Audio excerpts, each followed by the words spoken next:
What if I told you one of the most crazy origin stories of how someone got their winery belongs to someone I know here in Hungary, but I'm not even sure the story is true. He's never really told me, so I'm going to explain what happens and let you be the judge. True or not? What's up, guys? My name is Schmike from Border Door. Bar opened with my friends 5 years ago, and here we go. Love this one. And now again, I know the owner of this winery. I've talked to him a few times. He refuses to tell me whether it's true or not, so maybe you'll have to ask him.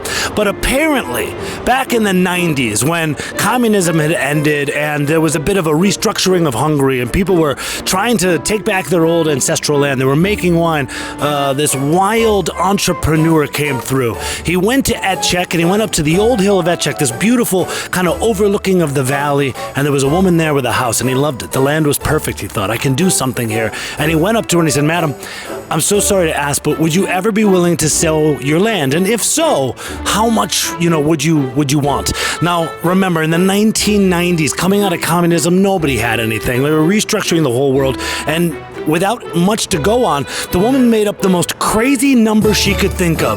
She said, "You know what? 10 million forints, and you can have it all." Now, 10 million forints is what, in today's money, I don't know, $30,000, something like that. But back then, it might as well have been $1 billion, and she just kind of threw it away. Hearing that, the guy who wanted the land said, "Give me a second."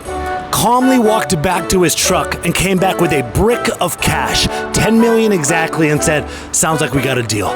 Now, I don't know if this is true. If it is, it's so fucking baller. If it's not, it's okay, because it's a really good story. If you know the winery, tell me in the bottom. If you've been there, if you've been to the restaurant, and if you know who I'm talking about, leave it in the comments. If not, you might never find out.